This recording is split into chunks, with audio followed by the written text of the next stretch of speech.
Hey everyone, today I'm finally going to be bringing you another surplus rifle video. This one specifically is a Lee Enfield number 1 Mark III. This one has a date stamp of 1915 on it. Now, in case you haven't seen any of my surplus rifle videos in the past, I'm just going to really briefly explain kind of my approach to these videos. By no means am I a firearms historian. There are people out there making videos currently who know a lot more about the history of these than I do.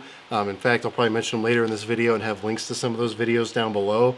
So that's not really how I'm going to approach this video. My approach is going to be, as a regular firearms enthusiast, my thoughts on this rifle and my thoughts as to whether or not this thing should be included in your collection, and just a fun thing to go out and shoot every once in a while.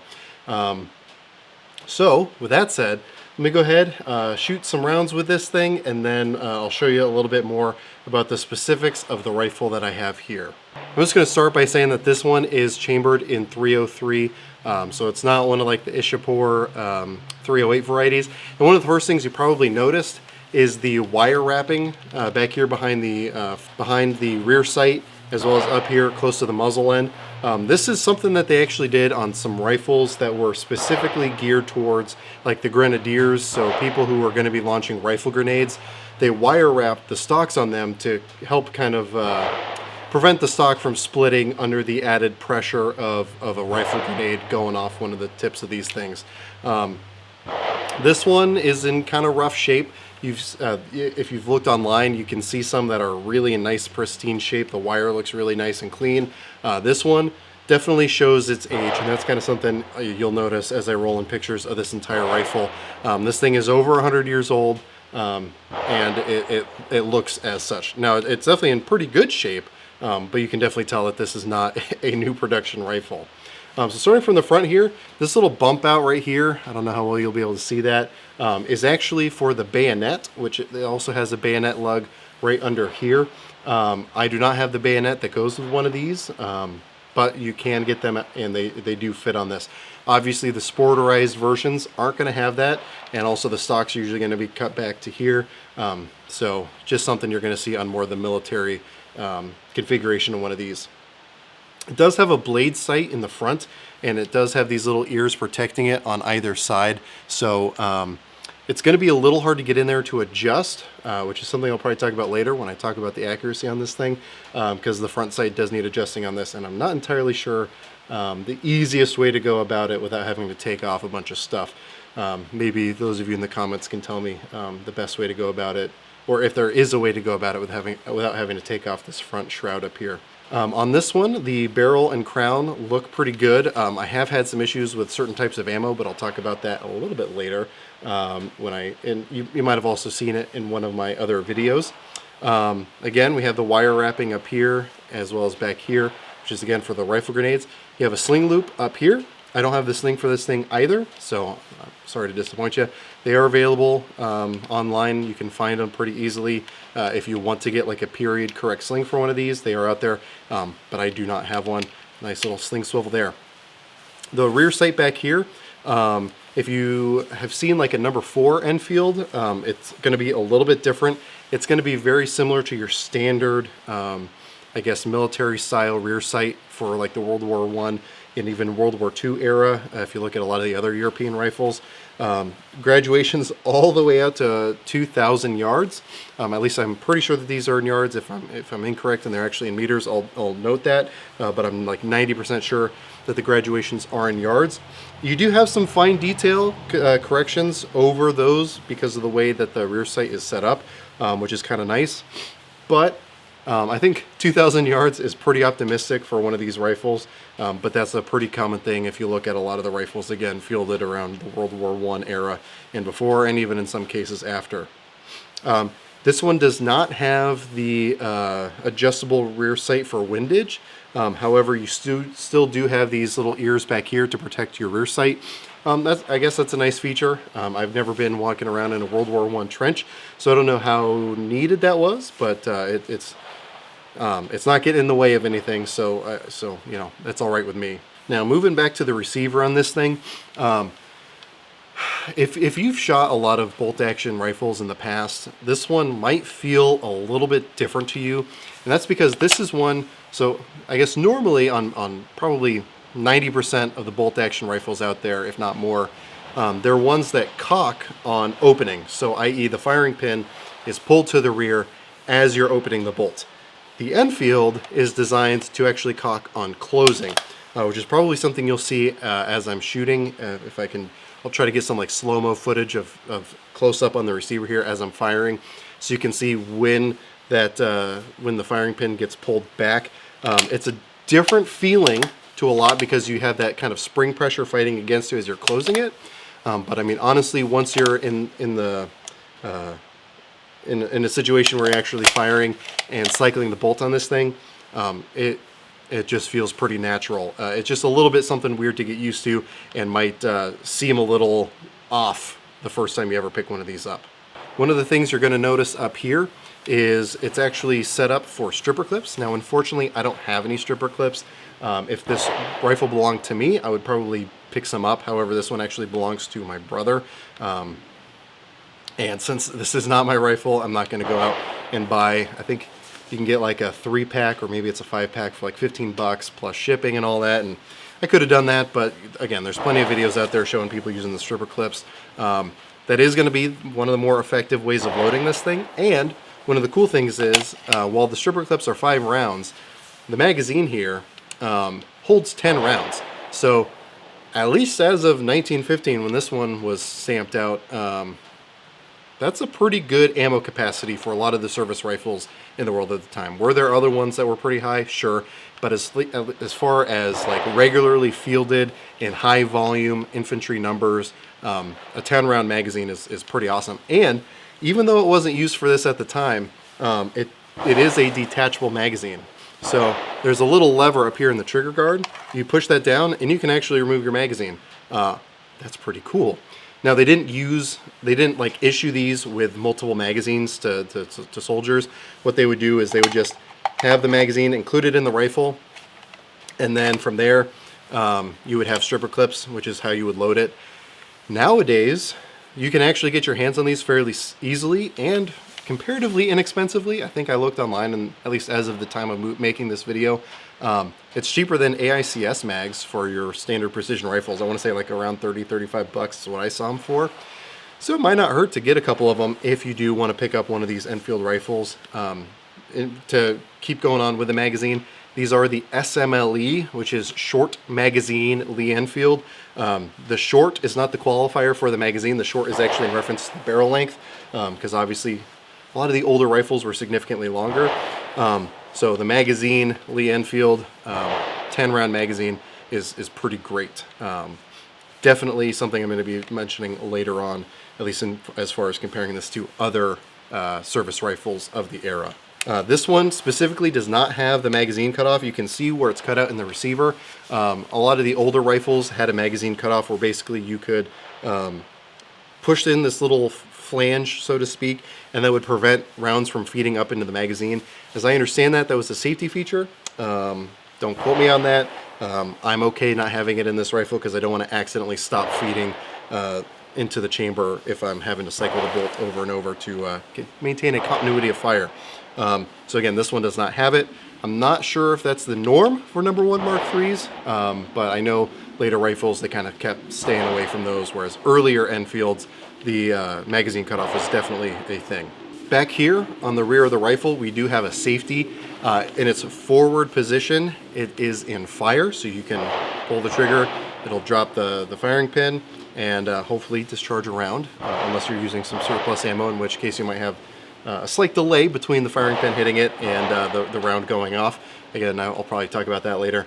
And then it does have a safe position where the bolt is actually locked and you can't cycle the bolt. Pulling the trigger will do nothing, even if you have a round in there. Now, continuing to move back, you do have another sling swivel back here, and then there is a little trapdoor in the stock, as I understand it, for like a cleaning kit. However, the one on this one is pretty stiff, and again, because it's not mine, I don't want to try to force it and end up breaking something. So I have left it closed. There may or may not be a cleaning kit in there. To be honest, I'm just really not sure. So at this point, I have some targets set up at 100 and 200 yards. What I'm going to do is take some PPU ammo and then just kind of see how this thing groups at both 100 and 200 yards with my eyes, which, just full disclosure, not super great with iron sights, especially these old kind of service rifle iron sights. Just my eyes are not as good as they probably should be. So it'll kind of be hindered by that, but we should still get a rough idea of how one of these rifles is going to group again at 100 and 200 yards. Now again, I don't have any stripper clips for this thing, so I'm kind of stuck with just hand loading this. However, it is still fairly simple to do it by hand. Now the 303 British round is a rimmed cartridge, which means it does have a little bump out for the rim. So sometimes with other rifles, you get in a position where you experience something called rim lock, where basically the round that's feeding is caught behind the rim of the round just below it. So that'll prevent the rifle from feeding, obviously. However, the way Enfields were designed was pretty much specifically to prevent rim lock from happening. Again, some people with really good videos, Bloke on the Range specifically has a good video on that, which I'll have linked below. Check that out if you're interested. But I'm going to take 5 shots at 100 yards, 5 shots at 200 yards. I'm just using some PPU soft point boat tail ammunition that I had available locally to me. The nice thing about this rifle versus other, again, era period service rifles, is I can load all 10 rounds in one go into this magazine. And again, if I had other magazines, I could just have multiple magazines loaded and ready to go. Again, that's not how they would have used it during World War I or World War II or really any period where these were used, but it is an option for us nowadays. So let's go ahead and see what I can do. I just have some B-27 style targets at 100 and 200 yards. Let's see what I got in me.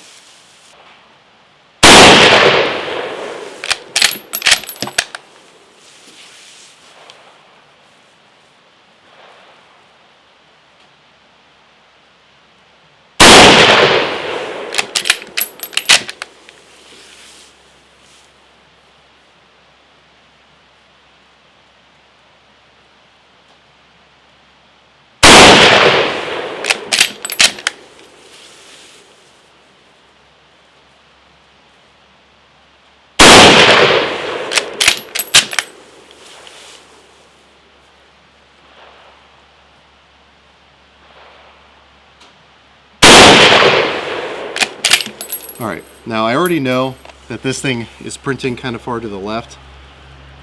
So for those, I was just doing a dead hold so you guys could see exactly where it's printing. For this one at 200 yards, since it'll probably print off paper, I'm just gonna hold on the right side, my right side of the target, and I reset the graduations for 200 yards. So let's see how I can do at 200 yards.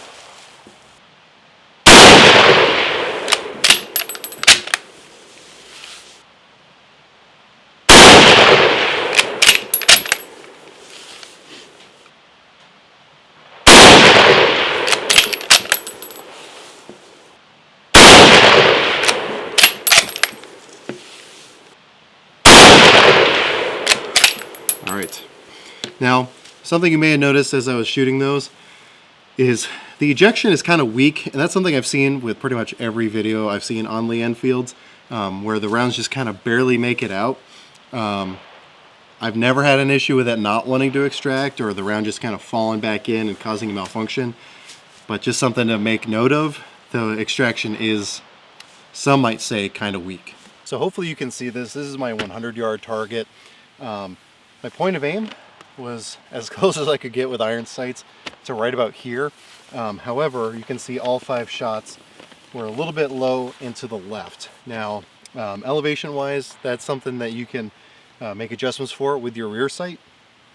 Again, I haven't shot this rifle a whole lot, so I could have made adjustments for that, as I said. However, you can tell that all the shots are to the left. And again, that's something that I've been experiencing with this rifle, and something I'd really like to adjust that front sight for. Now again, my eyes are not great, so I'm sure a better shooter could probably tighten this up, but that's probably about 5 inches right there. Minute of man accurate, absolutely. So let's go ahead and see what the 200-yard target looks like. So here's our 200-yard target, and the issues we had with elevation just kind of became more apparent here. It could just be that the velocity of those 150 grain soft points from PPU are significantly lower than what the sights are calibrated for, because my point of aim was about halfway up on the far right side of the target here. Centered up the shots pretty well. However, you can see that I kind of butters him a little bit down here. Those of you who watch South Park probably get that reference. So I have 1, 2, 3, and then my other 2 shots are probably low and off the paper here. Again, that's why it pays to go out and shoot with the ammo you're going to be hunting with or whatever else you're going to be doing with it, so you can understand how it actually relates to your sights. Because again, I had it at the 200-yard setting when I shot this group, and it was still significantly lower than my point of aim. So I'd probably have to, I don't know, bump it up to one of the other graduations. So like maybe the 400-yard aperture or setting on it would have brought my shots up to where my actual point of aim was. I have it set up so you guys can focus on this thing so you can see what I'm talking about cocking on closing.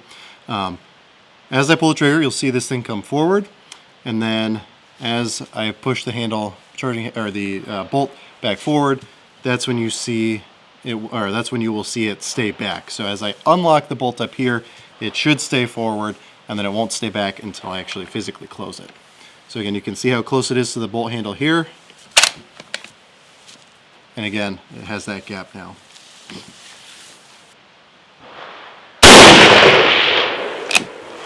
So you see the bolt open, stays back, and then as I close it, it cocks.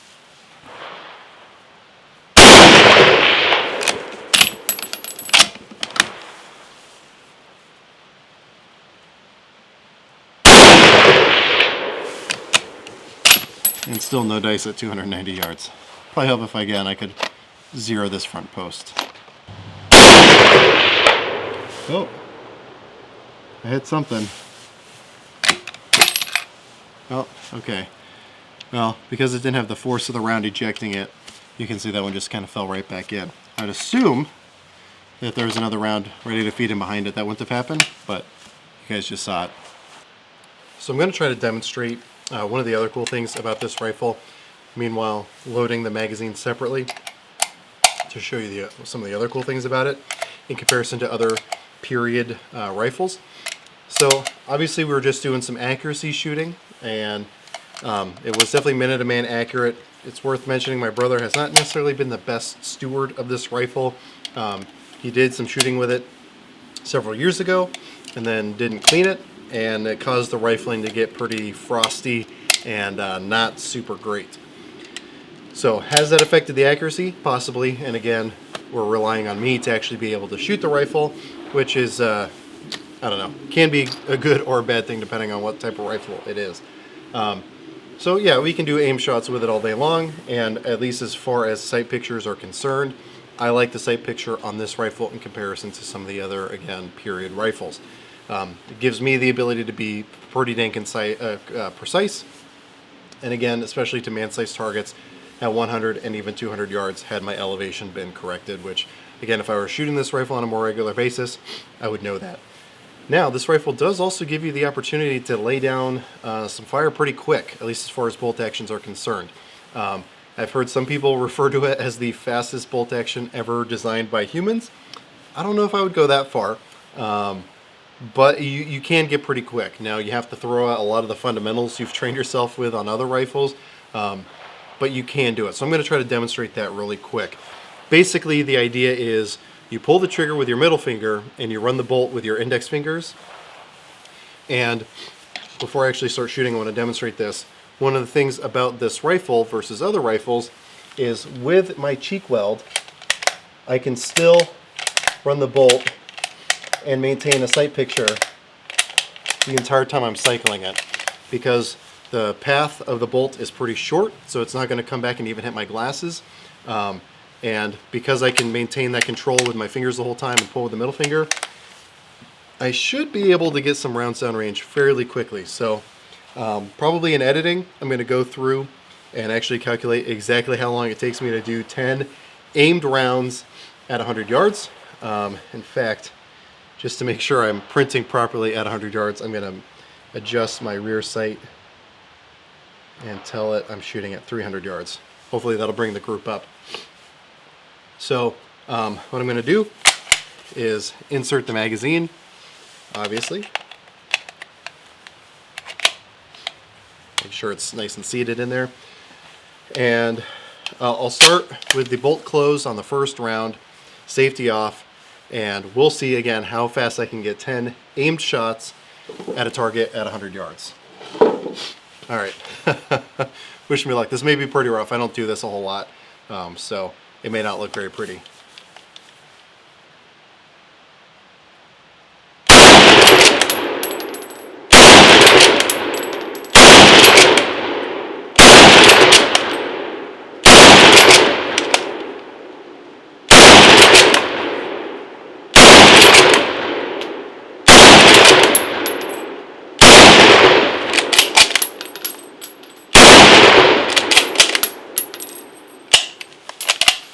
All right, fairly quickly. Again, I'll have to calculate through editing how fast that was. Again, you saw some kind of weak ejection in there. Again, it didn't impede function at all. If I were to shoot several thousands of rounds through this rifle, maybe it will at some point, but it doesn't seem to be an issue so far. And again, even with hand loading those, I was pretty diligent to make sure I didn't lock rims behind each other, but it still seemed to feed okay. So the exposure on this one's going to look a little bit weird, just so you guys can see the holes on this target. Just finished shooting those 10 rounds fairly quickly, so I wanted to just let you guys see at 100 yards how that actually translated to accuracy. So this is my 100 yard target. I have the 5 rounds on it from the accuracy test, plus the 10 rounds I just shot at it. So theoretically, if all the shots were on target, it should have 15 holes.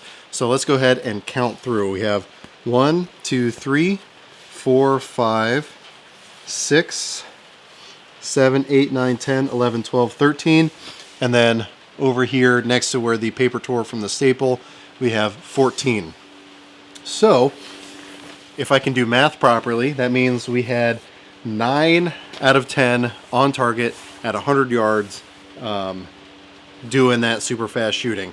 So that's not bad, considering that's my first time ever trying doing it that way.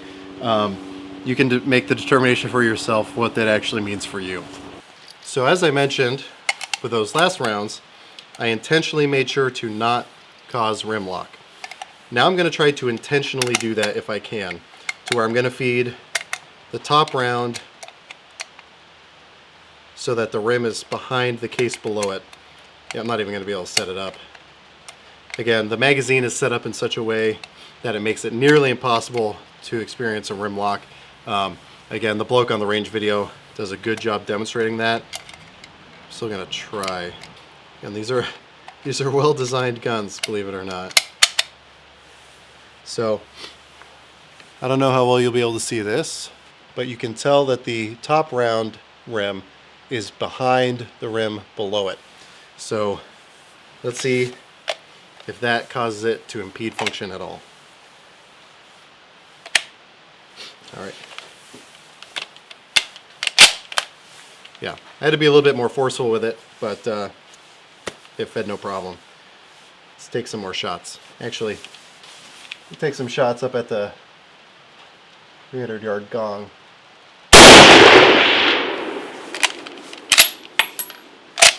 Yeah, the rounds below it, even though I'd set them up to be rim locked, they corrected themselves.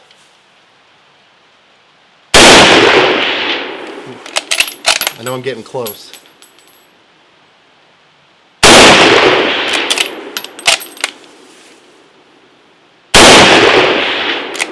Alright, I'm scaring that target for sure, but it's hard knowing that that front sight's off. So I'm going to try to wrap up this video by talking about some of the practicalities of owning one of these rifles and hopefully let you make the determination as to whether or not you want to add one of these rifles to your collection. So first, let's talk about just buying one of these rifles to begin with. Now, they are available. You can find them out there. When my brother bought this one, it was right around the time I bought my Mosin, which, as you guys who have seen that video know, that was my first rifle I ever purchased after I turned 18. At that point in time, they were readily available. You could find them anywhere for very, very inexpensive prices. I want to say my brother definitely paid less than $200 for this rifle back then. Again, you can still find them now. However, you're probably looking to pay anywhere between $600 to $700, depending on how well it's been maintained and what kind of configurations it comes in. I know you can find listings of the wire wrapped ones if that's something you want, just because of the added cool factor. To me, it doesn't do a whole lot for me personally. I'm not going to be shooting rifle grenades off this thing, so practically speaking, it does nothing for me. Maybe if the wire wrapping was in a little bit better condition, I might be a little bit more turned on by it, but it really doesn't do a whole lot for me right now. Honestly, I think just the regular Enfields look pretty good as is. But again, you can find them out there, but you are going to be paying a little bit more for them. So let's go ahead and talk about the ammunition this thing shoots. So this thing shoots the 303. A very good cartridge for all intents and purposes. I would definitely not want to get hit by one. It is pretty much a full-size, full-power battle rifle cartridge, right up there with 30-06 and a lot of the other World War II calibers and World War I calibers. Definitely a formidable round. However, here in the United States, it's not super prevalent. You can find it. You can find it at local, big box stores a lot of times, or for me, all the PPU I shot here, as well as the wolf I've shot in the past, I've been able to pick up locally because I have a good relationship with my local shop, and so they're willing to order me in ammo when I need it. That said, there's still pretty limited availability as far as options out there. Now, today I was shooting 180 grain PPU and 150 grain PPU. PPU, by all accounts, is good quality ammo, especially in some of those more oddball, older style calibers. So it is available out there, but you're looking to spend probably 17 or 18 bucks per 20 rounds. And, is that terrible? I guess it's not terrible. It could be worse. But that said, it's definitely not great either. I mean, if you're looking to go out and have a fun day at the range with your friends or your family or whatever, and you're shooting 60 rounds on the low end, that's that's a good amount of money. That's eating out at dinner and a movie and everything else. So just something to keep in mind. Now you can buy Indian produced Lee Enfields that are chambered in 308, which is actually, to me, a little bit more appealing because that rifle round is so much more prevalent, at least here in the Pacific Northwest. Again, a lot of this stuff about ammo availability and price could be very dependent on where you are, or even if you're a reloader. Obviously, for you reloaders, it doesn't matter what's locally available because you're reloading your own stuff anyway. But again, you can get Enfields like this one that look almost identical to this one. The only difference is they're chambered in 308. And again, to me, that's a pretty appealing option and something I'm looking into doing hopefully at some point in the future. And again, the ones I've seen are around the same price as the 303 Enfields. But again, instead of being made in England, such as this one, you're looking at like the Ishapur factory out of India. So again, as far as the ammo goes, yeah, it's a good cartridge, but the fact that it's pretty uncommon and there's limited options at that leaves a little bit to be desired, especially since the cheapest ammo I was able to find for this was Wolf produced ammo. And I recently posted a video about it, so if you guys have seen that, you'll know. Literally every single round keyholed, even at 20 yards. Because I brought this thing out to do a video on it the other day. I'd had 80 rounds of Wolf ammo. I figured that was going to be plenty to at least do a shooting video on this thing. And I set up a paper target at 100 yards, and I couldn't hit it. And it was really weird, because every other military surplus rifle I've ever shot has at least been on paper, maybe not super accurate, but at least on paper at 100 yards. This one was not, and I couldn't figure out why. And again, because it was really my first time shooting it, I didn't know if that was characteristic or not. I didn't know if, my brother's effect on the rifling had made this thing unshootable, essentially, or what was happening. Come to find out, moved to a 20-yard target, and literally every single round was keyholing. I'll maybe throw in some of that footage so you guys can see exactly what it looked like, again, at 20 yards. I looked on some forums online, and come to find out it was not an uncommon issue. Other people that bought ammo around the same time as me were having similar issues. I did a mic check on the ammo, and it was indeed undersized for the caliber, so it probably wasn't engaging the rifling properly, which again was causing keyholing at 20 yards. out of a full-length rifle. So there is cheap stuff out there that was just about 50 cents a round, but I'm not gonna trust my life to it, or even trust hunting to it. So take that into consideration. There is ammo out there, but at least for ammo you can trust, it's going to be a little bit pricier than, say, 7.62 by 54R, like the Mosin Nagant shoots, or even some of those other kind of military surplus cartridges out there. As far as the ergonomics on this thing, the stock here, which I know a lot of people talk about fondly, for me is a little bit of an issue. It's really hard to get a good cheek weld and still be able to see the sights because of how low this stock is. I end up having to pretty much have a chin weld if I want to be able to look down the sights. Is that ideal? No. Obviously, can you put stuff up here to raise that cheek height up? Yeah, of course. Obviously, you can do that. But do you really want to do that on a surplus rifle like this one? A little piece of history. If you feel like it, yeah, absolutely knock yourself out. Do whatever makes you happy. But that's not necessarily something I would want to do with a Lee Enfield rifle like this, especially one that's over 100 years old like this one is.